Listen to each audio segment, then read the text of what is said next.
guys, welcome back to Real Housewives Recaps. I'm so glad you're here, you guys. I was just perusing St. Meghan Markle, the fabulous Reddit group, as you do, and I came across this post right here. User Kate's Facts 718 had the very smart idea to take a look at Tumblr. I actually forgot Tumblr was still a thing, but it is.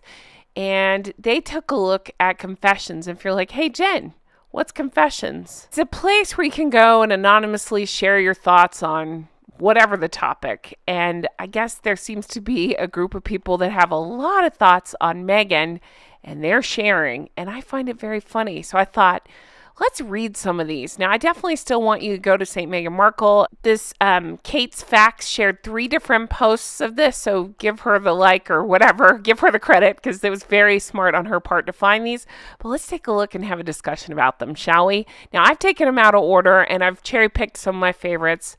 So that's what we'll be discussing. So that's why I want you to go look at the full thing, because there's lots more that I didn't share. Let's take a look. This is how each post looks. It'll have a picture and then share an anonymous thought. So here's the first one. I thought this was brilliant. Ready?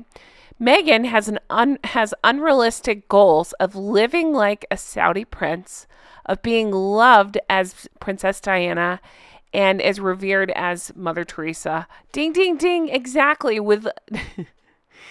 I think unrealistic is a very soft, nice way of saying that. I think she's delusional. I think she has little to no work ethic, and she'll sell out anybody or abandon anybody to achieve these things. But yeah, I think they're spot on.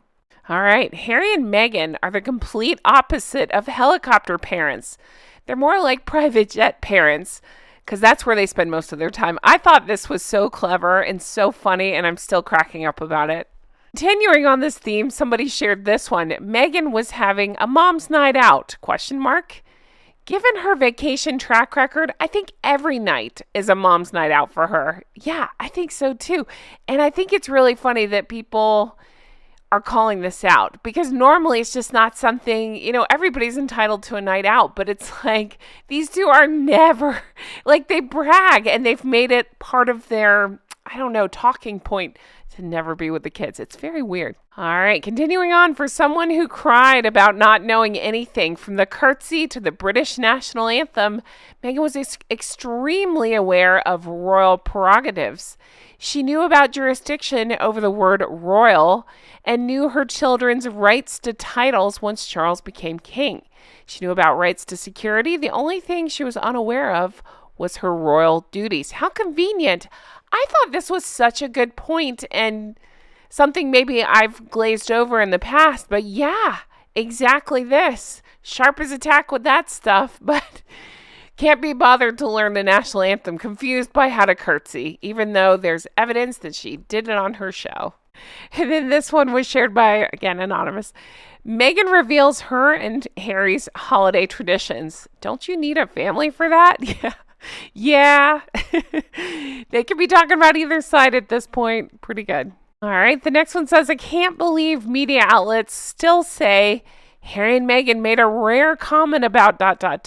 when all they do is give unsolicited comments and opinions about everything under the sun. Exactly this. I don't think anybody's surprised anymore, but it is funny when it's written up like that. The only thing they've stayed quiet on, where they probably should speak out, is about this Omid stuff. It's like they always make the wrong decision constantly. I still laugh about the won't kiss on kiss cam. Fine, whatever. I don't need to see them kiss. I just find that funny because they wouldn't stop touching each other when they were not supposed to be during royal duties. I mean, it's just stuff like that. You can't make it up. So this one says the fact that Meghan had to be pushed off the red carpet at a variety event. Oh, I will never forget that. Too funny. Just when I thought she couldn't get any more desperate for attention. Au contraire, mon frere, to quote Joey from Friends. Yeah, I think we haven't seen anything yet in terms of desperation. I think after, again, all this book stuff and Obit stuff, we have some desperate stuff headed our way. All right, Meghan going on the red carpet solo, black carpet actually, solo. First she devalued him, now she will ditch him. The divorce is on 6 months or less. I think so too. I had called it before. I figured they'd stick together through this book And then it's going to be every person for themselves, and it's going to be ugly, I think, between them. And I think first the two of them will turn on Omid, and then I think they'll turn on each other. Just wait. Maybe it'll be 2024. It'll be funny to watch. All right. Meghan is nasty. Her race, color, etc. are utterly irrelevant. She tries to hide, but everyone sees through it now. She's just a user. Yeah, I don't know that she's trying to hide it. I think she thinks she can out-clever us all, and we just won't be able to see it. But I think, a lot of us in this group have been able to see it for a long time, but I think truly with this new book out and all these revelations, and again in print, it happened with Spare, and now it's happening again. I think more people are getting wise to it and can see exactly what the three of them are up to. Okay, I thought this was such a good point. You ready? If I suffered from a near catastrophic car chase, if I suffered from a near fatal car accident similar to the one my mom had passed from, I would stay away from the place for at least a few months. I guess Harry and Meghan are money sign, braver, money sign, and pound sign, stronger, pound sign than I am.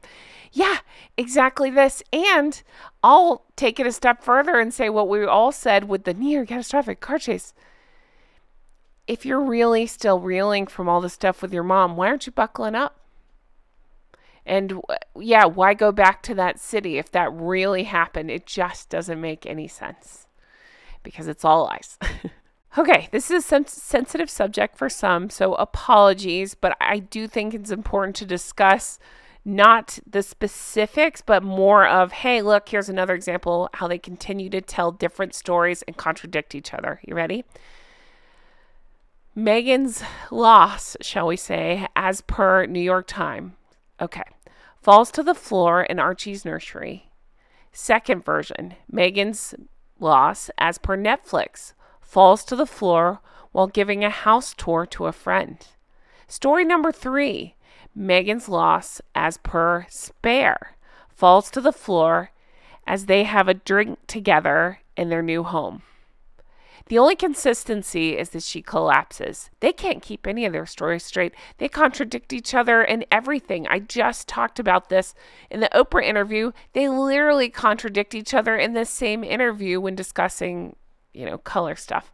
So yeah, no, again, it feels so weird to say out loud and to take this stance because, typically we believe people when they tell us devastating things such as this because who would make this stuff up? But I'll tell you who. Harry, Meghan, and Omid. That's who.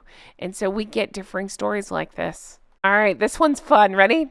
The fact that Catherine, Princess of Wales, has a better reaction to a stranger touching her body than Meghan does to her own mother talking says enough. This is one of my favorite photos to show, the one on the bottom, because if you look up my shorts and you look up the most popular one I have, it's this one. It's when her mother dares speak and Meghan shoots her this look, and I talk about it. I talk about how ridiculous this look is, and I'm sorry, yeah, I get it. People say, oh, speaking over somebody's annoying. It is annoying, but does it warrant this look, especially to your mother? Really? No, it doesn't. It's ridiculous. And so I called it out. And that is the one that the sugars, more than anything, love to jump on and attack me for. So I love any chance I get to show this picture. So yeah, I love this example. Great confession, Tumblr. To this point, what happens within Harry, Meghan, and the royal family has me bored and unimpressed.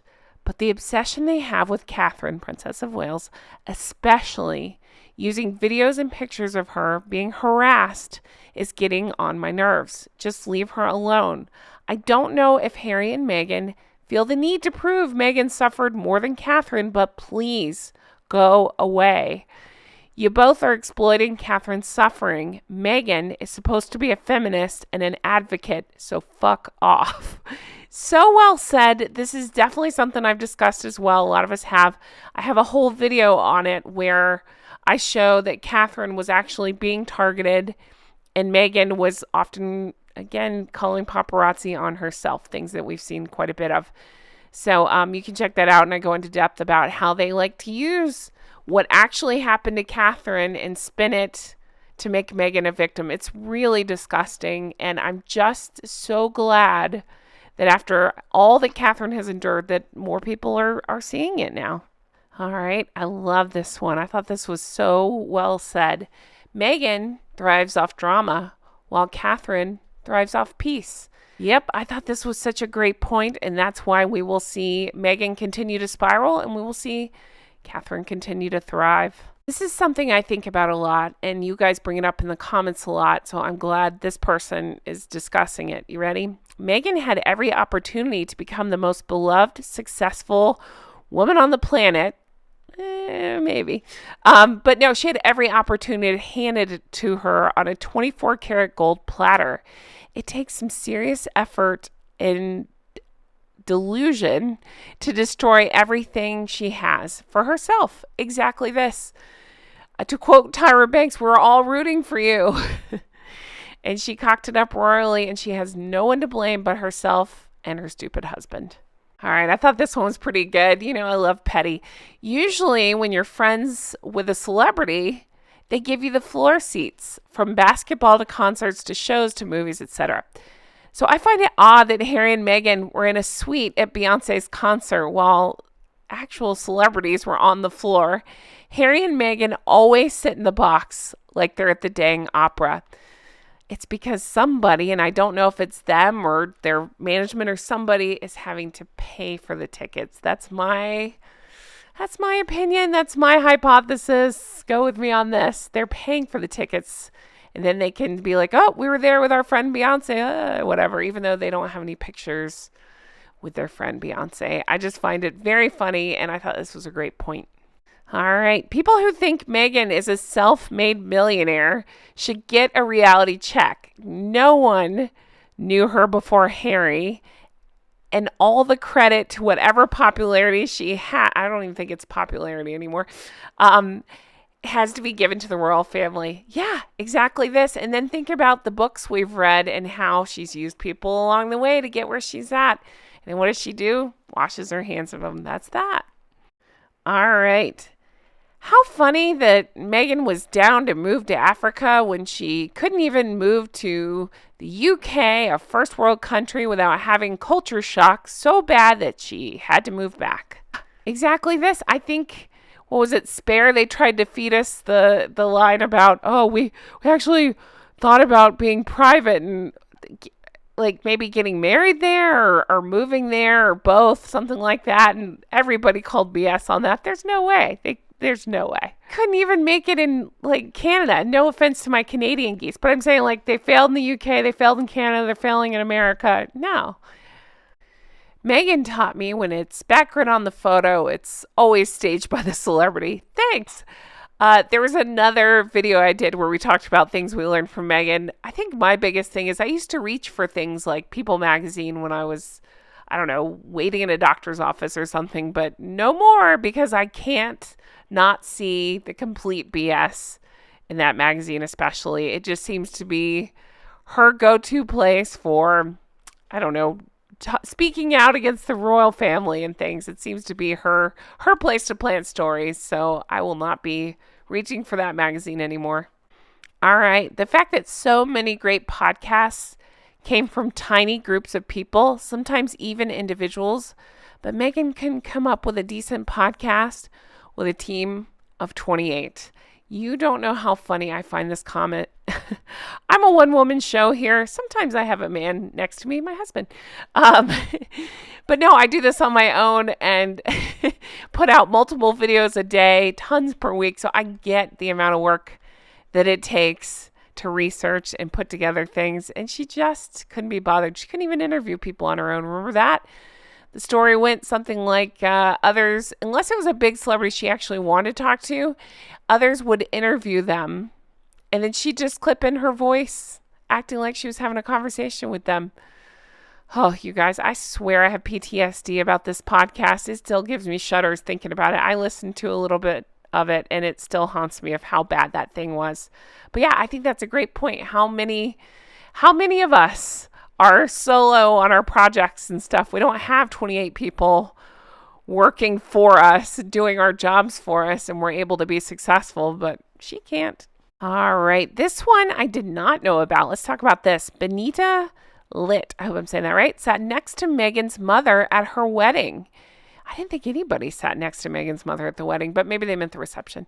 And Meghan was godmother to both of her daughters, yet Meghan didn't even invite her to her baby shower.